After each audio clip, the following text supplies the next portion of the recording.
Hello friends, welcome back to Media Talks. நான் உங்கள் Mounika. Sorry friends, நேற்று நிறைய அப்டேட்ஸ் கிடச்சிருக்கு. என்னால் ஷேர் பண்ண முடியல, கொஞ்சம் ஹெல்த் இஷ்யூஸ்னால. நைட்டு வந்து ஷேர் பண்ணலான்னு பார்த்தா என்னால் சுத்தமாக முடியல. கண்டிப்பாக எல்லா அப்டேட்ஸுமே இன்றைக்கி நான் ஷேர் பண்ண ட்ரை பண்ணுறேன். அதுக்கு முன்னாடி இன்றைக்கி எபிசோட் பார்க்கலாம்.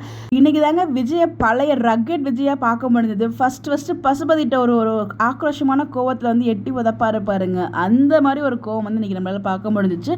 பட் இதெல்லாம் நம்ம விஜய் கோவப்பட்டு என்ன பண்ணுறது? அந்த பக்கம் அப்படியே ஃபுல் ஆப்போசிட். நம்ம எதிர்பார்த்த மாதிரி தான் காவேரி அம்மா வந்து பார்த்தீங்கன்னா ஃபுல் அண்ட் ஃபுல் வந்து விஜய் ரொம்ப கேவலமாக நினச்சி மீடியா கிட்டமே சொல்லிடுறாங்க, நாங்கள் அங்கேருந்து விலகி வந்துட்டோம் அப்படின்னு சொல்லிட்டு. ஸோ மீடியா வந்து காவேரி வீட்டுக்கு போவாங்கன்னு எதிர்பார்க்கவே இல்லை.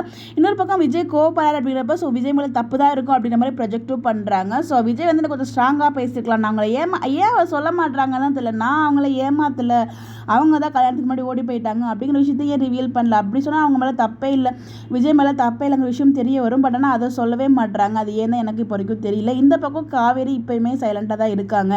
ஏன் அவங்கள இவ்வளோ சைலண்டாகவே வச்சுருக்கீங்க? அவங்களுக்கு டைலாகி கொடுக்க, இந்த மாதிரி சீன்ஸ்க்குலாம் அவங்களுக்கு டைலாக் கொடுத்தா தானங்க மாசாக இருக்கும். எல்லா சீரியல் மாதிரி இந்த சீரியலையும் அவங்கள சைலண்டாகவே வச்சுருக்கீங்களே அப்படின்னு எனக்கு வந்து ரொம்பவே வருத்தமாக இருக்குது. ஸோ காவேரியை 4 பக்கமும் எல்லாரும் திட்டுறாங்க. பாட்டி மட்டும் தான் கொஞ்சம் வந்து நமக்கு ஆறுதலாக பேசுகிற மாதிரி இருந்துச்சு. அவள் விஷயத்தை அவள் முடிவு எடுத்துப்பா, அவள் பார்த்துப்பா விடுங்க அப்படிங்கிற மாதிரி சொல்லிட்டு இருக்காங்க. விஜயோட ஆக்டிங் தாங்க அந்த பக்கம். அப்பா என்ன ஒரு கோவம், என்ன ஒரு ஆக்ரோஷம். மீடியா மேன் கிட்டையும் சரி, அவங்க சித்தப்பா கிட்ட, அவங்க மாமா கிட்டையும் சரி, எல்லா கிட்டமே சமக்கோமா. நான் இங்கே ஏமாத்தினேன் அப்படிங்கிற மாதிரி சொல்லி, உனக்கு அப்படியே பிரச்சனையாக இருந்தாலும் நீ எங்கிட்ட வந்து நேராக பேசியிருக்க வேண்டியது, எதுக்காக மீடியா கூட்டினேன், என்னை அசிங்கப்படுத்த முடிவு பண்ணிட்டு தானே பண்ணிட்டு இருக்கீங்க. ஸோ தான் போலீஸ் கிட்ட போவோன்னு சொல்கிறீங்களே, போலீஸ் கிட்ட போங்க அப்படிங்கிற மாதிரி தாத்தாவும் சரி எல்லாருமே மாற்றி பேசிட்டே இருக்காங்க. இப்போ முடிவாக என்ன பண்ணுறாங்க பார்த்தீங்கன்னா, காவேரி வந்து அந்த வீட்டு வெண்ணிலா வந்து அந்த வீட்டில் தான் இருக்க போகிறாங்க. என்னடா நடக்குது இங்கே அப்படிங்கிற மாதிரி தான் இருக்குது. அதுக்கு மாமாவும் சொல்கிறார், வெண்ணிலா வந்து இங்கே இருக்கட்டும், அவளுக்கு நல்லபடியே கல்யாணம் ஆகிற வரைக்கும் இங்கே இருக்கட்டும், சேஃபாக இருக்குது இந்த இடம் தான் அப்படிங்கிற மாதிரி சொல்லிட்டு இருக்காங்க. இந்த பக்கம் விஜய் வந்து எதுவுமே சொல்ல முடியாமல் செம்ம கோவமாக அந்த தூணை பிடிச்சி நின்றுட்டு இருக்காரு. இனிமேல் அதில் என்ன நடக்க போகுதுன்னே தெரியல. நம்ம பிடிஎஸ் பார்க்கும்போது இன்னும் பக்குன்னு தான் இருக்குது. அதெல்லாம் என்ன பண்ணுறது, இவங்க ஏதோ பண்ண முடிவு எடுத்துட்டாங்க, நம்ம டீமு நம்மளை வச்சு செய்யணும் அப்படின்னு சொல்லிட்டு. பட் என்ன இருந்தாலும் அவங்களும் கொஞ்சம் விறுவிறுப்பாக கொண்டு போகணும் இல்லையா? எப்போ பார்த்தாலும் ஒரே மாதிரி ட்ராக் கொண்டு போனால் அவங்களுக்கு வந்து மாதிரி இருக்கும். பட் எதுவுமே நம்ம அக்செப்ட் பண்ண மனசு அக்செப்ட் பண்ணாது. But anyways we have to accept and move on.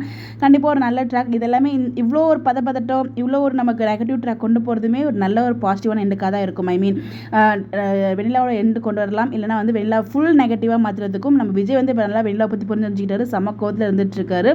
அதாவது வெண்ணிலா வீட்டிலே இருந்து பார்த்துக்கிட்டது வந்து பார்த்தீங்கன்னா, அவர் மேலே இந்த அவர் பண்ண தப்புக்காக பண்ணுறதா அப்படிங்கிற மாதிரி வந்து சொல்லியிருப்பாங்க. பட் ஆக்சுவலாக வந்து அவர் மேலே இந்த பரிதாபத்தில் தான் நான் பண்ணேன், அட்லீஸ்ட் எப்படியோ ஒரு மறைமுகமாக நான் ஒரு காரணமாக இருந்தேன் அப்படிங்கிறதுக்காக தான் வந்து வீட்டில் இருந்து பார்த்துக்கிட்டேன். ஆனால் நீ யாராக இருந்தாலும் இப்படி தான் பார்த்துப்பியா, நீங்கள் நான் தான் பார்த்துக்கிட்டேன், நம்ம உன்னை லவ் பண்ண பொண்ணு இப்படி நிலைமை நல்லா பார்க்க முடியல அப்படின்னு சொல்லும்போது ரொம்ப கஷ்டமாக இருந்துச்சு. விஜயோட ஆக்டிங் அண்ட் டைலாக்ஸ் எல்லாமே நல்லா தான் இருந்துச்சு. பட் இருந்தாலும் இந்த இடத்துல வெண்ணிலாவை பார்க்கும்போது அவ்வளோ இரிட்டேட் கோவமாக வருது. பட் அவங்க ரியலாக ப்ரெக்னெண்ட்டாக இருக்கும்போது நம்மளால திட்டவும் முடியல, கஷ்டமாக இருக்குது. அது டக்குன்னு எனக்கு அது யோசனை வந்துச்சு.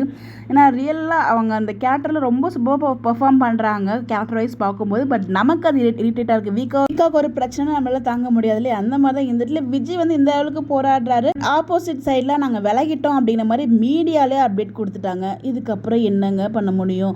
அவங்க வந்து வாய்க்கு வந்தது பேசிட்டாங்க. ஸோ காவேரியே விலகி வந்துட்டாங்க, வெண்ணிலாவும் விஜயும் சேரணும் அப்படிங்கிற மாதிரி தான் அவங்க பேசுகிற மாதிரி தான் நான் புரிஞ்சுக்கிட்டேன். பட் இதெல்லாம் வந்து எங்கே போய் முடிய போகுதுன்னு தான் தெரில.